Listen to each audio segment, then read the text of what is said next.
Welcome back to another episode of the Party on Fifth Avenue podcast. I'm your host, Matt Fargo, and this episode might be the best one we've had yet. Joining us, WWE Superstar Liv Morgan. Hello. Welcome. Welcome. How are Glad to have you. Thank you. Good morning. It is, and we're excited to have you out in Pittsburgh on March 10th for WWE coming back to Pittsburgh. It's just one of those things that once every couple months they're showing up here in Pittsburgh, and we're excited to have you here. Love that for us. Yeah, I'm excited to be there. Thank you for hosting us. Absolutely.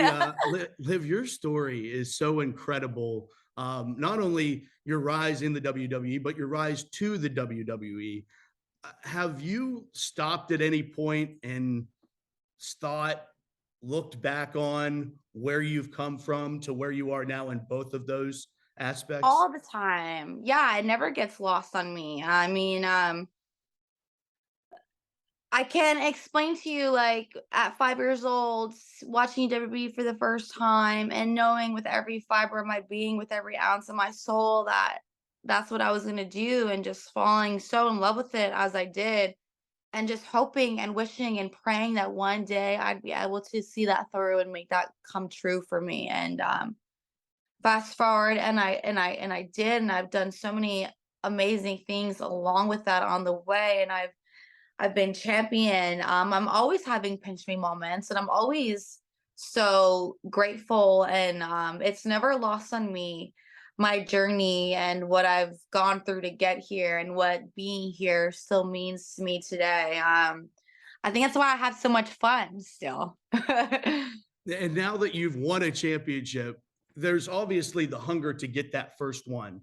But explain now how it feels after you've won one to now the want and the desire to try to go out and get the belt again. Yeah, I feel like so when I first won the title, it was very much so like I can't believe I'm the champion. Oh my gosh, I can't believe I'm the champion. And then, I settled a bit. But I feel like this next reign, it's more like, damn right, I'm the champion, like it's not I can't believe this is real. Oh my gosh. It's like, no, okay, I had that moment and it was cute, but now now I'm a champion. Does that storyline, as far as what you were trying to achieve, do you enjoy the journey of it? Of actually, like, obviously the ultimate goal is to be a champion, but to get there, your journey to get to your first one, do you Yeah. enjoy that as much as you do of finally having that euphoric moment of winning it? I feel like the journey, my journey specifically, is what made the win so sweet. Um, if it weren't for all the scratching and the clawing and the maybes, but not yet, and the times where I thought, man, like maybe I'm just never gonna get it. Maybe it's just not in my cards for me to be champion. If it weren't for all that, um, I don't think the win would have been as sweet, or if I had a really smooth road, like if I had just got called up to the main roster and everything was great and it was just like, okay, well, this is yours now, it wouldn't hit the same as it did without like the deprivation and the struggle and just the constant um feeling like I have to be at my best 100% of the time, or else I'll never get it. So Right. it motivated me so much more, knowing that I do have a journey ahead of me. Do you now, looking back, it's been what, 2 years since your documentary came out? Oh my gosh, has it? Is it, do you look back now and you say, are you glad that you did it when you did? There's so many more storylines, and there's obviously such more of a combination of your success since Yeah. then. How do you feel about that now looking back? I'm definitely glad that we did it when we did, because it was such a specific period of time and time in my career. Like usually when we do these documentaries, when WWE does these documentaries, it's like all right, here's the star already established on their way to greater things, or like it's a recovery journey or it's a comeback story. Here we just had like a story of nothing, like it was like, here's this talent, um, and just the trials and tribulations that, that she has to go through just to be on TV. It was just such a different story than we're used to telling. Yeah. This was not even a highlight story on my way to the title. This was like, I'm just trying to get on TV, and just all that was filmed, and it was such a different journey than ones that we show fans. They truly got like an inside look onto how most of us are, like a lot of our talent, it's just that weekly grind trying to figure out where they fit in, and going from there. But we never show that. We never show that. We only show the successes. And so I love that we had like this kind of middle ground of just like this piece that didn't even really have an ending. It didn't even have an ending, but I think that's why the fans were able to get invested, and my fans specifically, we just let them in on this journey that I feel like they've had a part of, which they 100% did. And so, yeah, I believe that everything happens for a reason, and I love that Live Forever cemented this weird time in my career where I was And on a 10-month hiatus and came back and objected to a wedding. Well, and you mentioned the fans in that. How incredible are they, and the way that they have supported you, and the way they supported you then too. I think that that's maybe Amazing. not a typical way of how fans support, especially in this brand. But they had your back from the jump when maybe there's not necessarily much to have your back for, and Yeah, and they've been, I've you've said that rewarded myself. them for that, right? I've said that myself. They've stuck by me in times when I gave them no reason to. And so I'm forever grateful and I'm forever appreciative towards that. And I will always show them the utmost love and respect any single time that I can, because I feel like the fans are the reason why I was able to win the title. I don't know that I would have had that opportunity without them. And so, it's a very special relationship that I cherish, because it's different. It's not like the others. Do you now I come from the touring world and going out on the road and being gone for a while. So I'm always curious to ask. I mean, I know the dynamics are a little bit different, but when you do get out there, do you ever get a chance to get out into a city and see something, or do you try to grab something to eat? Like what's your, do you have Yes. any of that that you try to do? So I feel like early on in my career, no. Like I feel like I would just sleep, Yeah. try to recover, then be on my way to the next town. But recently I kind of feel like I've just been like inspired to make the most of the cities that I'm in, even though it's granted it's not very much time. But just to try to do something or see something or eat at like, the town spot. And it kind of started in New York for me. I was in New York for a trip, and I saw Broadway for the first time. I did all these things and I was like, wow, granted, not every city is like New York City, but it started like this role for me to kind of be more involved and be more active in the town, in the community. Like I said, it's only a couple hours, but Right. I'm definitely trying to make the most of it. Do you have any tips for me to do when we're in Pittsburgh? Well, I mean, we do have a few things that are as far as being the most popular. We have permanis. I don't know what your go-to food is. We have a permani sandwich that they put I love a sandwich. fries on the sandwich. Love. So I that love might be, that. it's like a cheesesteak, Pittsburgh's version of a cheesesteak with fries on it. Love that. So I think that might be the best go-to. But as far as shows and things like that, there's a bunch of stuff that's around here. And of course, we're in hockey season right now. How much of a sports fan are you outside of WWE? I'm not. No, Ah, that's okay. but I think, but it's I want to be. Do you? I want I do, and I don't know where to start. So it's like this kind of I went to like a Cardinals game and I saw that live and I loved it. And then I went to a UFC fight and I saw that live and I loved it. And so I had an epiphany. I was like, okay, I love things live. Yeah. Like I love the atmosphere, I love the energy, I love the excitement. But seeing the baseball game live, I was like, man, I feel like I would like sports if I gave it a chance. I don't know why some part of me really young just kind of wrote it off and I never gave it a chance. But now my adult self, I'm like, wow, I think I could sit down and like watch the World Series or like, be interested in the World Cup or like care about the Super Bowl, but I don't know where to start. It all feels very overwhelming. I mean, there's so many teams and numbers and players and rules, so I'm just like, whoa, but I want to be more involved. So I'm going to flip the script on this. Assume somebody hasn't gone into WWE. How would you bring them into this sport and kind of welcome them into that way, the same way that you're talking about the sports that I you mean, might I not think be? there's like two techniques. Yeah. Like I'd be like, all right, one, just jump in and just start now and watch everything that plays from now on and you'll eventually catch on. Or I'm going to send you back to WrestleMania 1 and I'm going to make you watch every single WrestleMania to current day and think that that will somehow, fill you into just everything that you've missed.